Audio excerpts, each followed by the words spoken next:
Last டைமே வந்து பார்த்தீங்கன்னா, கடைசி நிமிஷத்தில தான் வந்து பார்த்தீங்கன்னா, இந்த பேச்சுவார்த்தைக்கே பாகிஸ்தானுக்கு போனாங்க. இப்ப வரைக்கும் வந்து பார்த்தீங்கன்னா, ஈரான் சைட்லேருந்து நாங்க பேச்சுவார்த்தைக்கு போக மாட்டோம் அப்படிங்கிற மாரி தான் வந்து மென்ஷன் பண்ணிட்டு வந்துட்டுருக்காங்க. என்ன நடக்க போகுதுங்கிறது வந்து ஒரு பெரிய கேள்விக்குறியா தான் இருந்துட்டுருக்கு. இந்த சைடு வந்து பார்த்தீங்கன்னா, லெபனான் மீது வந்து பார்த்தீங்கன்னா, தாக்குதல்ங்கிறது இல்லாம தான் இருந்துட்டுருக்கு. இஸ்ரேல்னால. அந்த சீஸ்ஃபயர் இருந்துட்டு இருக்கா, அதே மாரி வந்து பார்த்தீங்கன்னா, இவங்கெல்லாம் வந்து பார்த்தீங்கன்னா, இந்த பிரஷர் பண்ணிட்டு இருக்காங்க.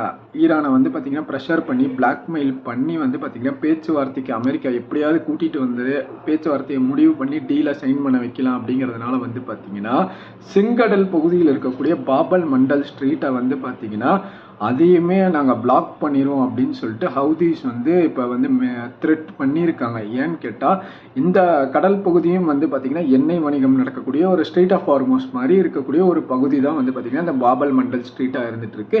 இந்த பகுதியும் வந்து பார்த்தீங்கன்னா, பிளாக் பண்ணிட்டாங்கன்னா, உலக லெவல்ல வந்து பார்த்தீங்கன்னா, கச்சா எண்ணெயோட விலையும் சரி, பெட்ரோல், டீசல், அதுக்கப்புறம் கேஸ் இதெல்லாம் வந்து பார்த்தீங்கன்னா, விலை ஏறுறதுக்கு அதிகமான வாய்ப்புகள் இருந்துட்டு இருக்கு.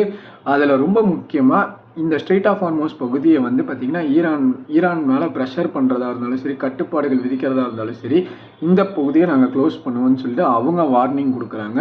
இது ஒரு சைடு வந்து பார்த்தீங்கன்னா, அந்த சைட்லேருந்து பாபல் மண்டல் ஸ்ட்ரீட்டுக்கு வந்து பார்த்தீங்கன்னா, அமெரிக்கா வந்து பார்த்தீங்கன்னா, நிறைய அவங்களோட கப்பல் படையை வந்து அமுச்சு வச்சுட்டும் இருந்துட்டு இருக்காங்க. இந்த சைடு வந்து பார்த்தீங்கன்னா, ஸ்ட்ரெய்ட் ஆஃப் ஹார்மோஸையும் வந்து பார்த்தீங்கன்னா, அமெரிக்கா ஒரு பிளாக் பண்ணி தான் வச்சுட்டு இருக்காங்க. பாகிஸ்தான்ல பேச்சுவார்த்தைக்கு வந்து பார்த்தீங்கன்னா, ஜேடி வான்ஸ் வந்து போறாப்ல. ஆனா இந்த பேச்சுவார்த்தைக்கு ஈரான் வருவாங்களா வரமாட்டாங்களாங்கிறது வந்து பார்த்தீங்கன்னா, இப்போ வரைக்கும் வந்து பார்த்தீங்கன்னா, எந்த விதமான அப்டேட்டுமே இல்லாம தான் இருந்துட்டு இருக்கு. என்ன காரணம் சொல்றாங்கன்னா, ஈரான் வந்து பேச்சுவார்த்தைக்கு போக மாட்டேன் அப்படிங்கிறதுக்கான காரணம் வந்து பார்த்தீங்கன்னா, சீஸ்ஃபயர் இருக்கக்கூடிய அதே நேரத்தில் வந்து பார்த்தீங்கன்னா, எங்களோட கப்பலை வந்து அமெரிக்கா வந்து கேப்சர் பண்ணிருச்சு அப்படிங்கிறத வந்து மென்ஷன் பண்றாங்க.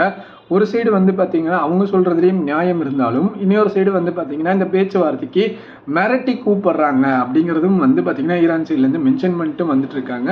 பொறுத்திருந்து தான் பார்க்கணும் என்ன நடக்க போகுதுங்கிறத. இதை பற்றின கருத்துக்களை வந்து கீழே கமெண்ட்ஸில் சொல்லுங்கள். Tata bye bye.